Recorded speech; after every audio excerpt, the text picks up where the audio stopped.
నమస్తే, జై భీమ్. ఈరోజు ముఖ్యాంశాలు. ఈరోజు తిరువూరు నియోజకవర్గ వైఎస్ఆర్ కాంగ్రెస్ పార్టీ రాష్ట్ర నాయకుడు బరిగల కోటేశు మరి తిరువూరు శాసనసభ్యులు కొలికపూడి శ్రీనివాస్పై మండిపడ్డారు. అదేవిధంగా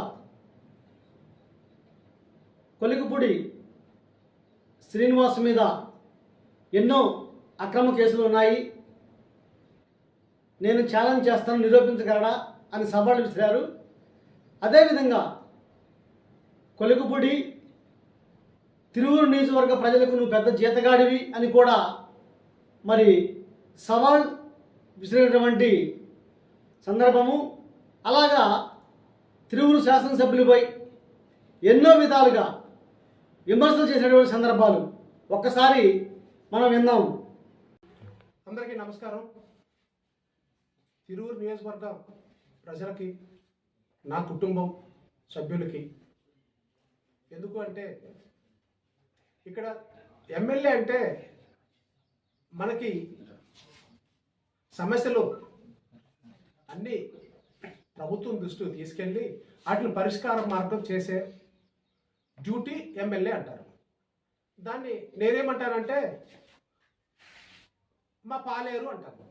నియోజకవర్గ పాలేరు అంటే ఎమ్మెల్యే. దాన్ని అలా చెప్పుకోలేరు కాబట్టి ఇచ్చేస్తున్నాను. ఇక్కడ ఉన్న ఎమ్మెల్యే కొద్ది రోజులుగా నన్ను అడుగుతున్నారు, మీరు ఒక మెసేజ్ పెట్టారు, అది ఆడకోతే మగకోతే అని అడిగారు. అది థర్డ్ జెండర్ అని చెప్పాను నేను. ఎందుకు అంటే ఇక్కడ ఉన్న ఎమ్మెల్యేకి మగతనం లేదు, నాకు తెలుసు అతనిది. అతను బరిగల కోటేశ్వర అతన్ని టచ్ చేయాలంటే అతను 6 గుండెకాయలు పెట్టుకోవాలా, 6 గోలికాయలు పెట్టుకొని రావాలి నా దగ్గరికి. ఈ నియోజకవర్గంలో అతను ప్రవర్తించే తీరు చాలా అసహించుకుంటున్నారు.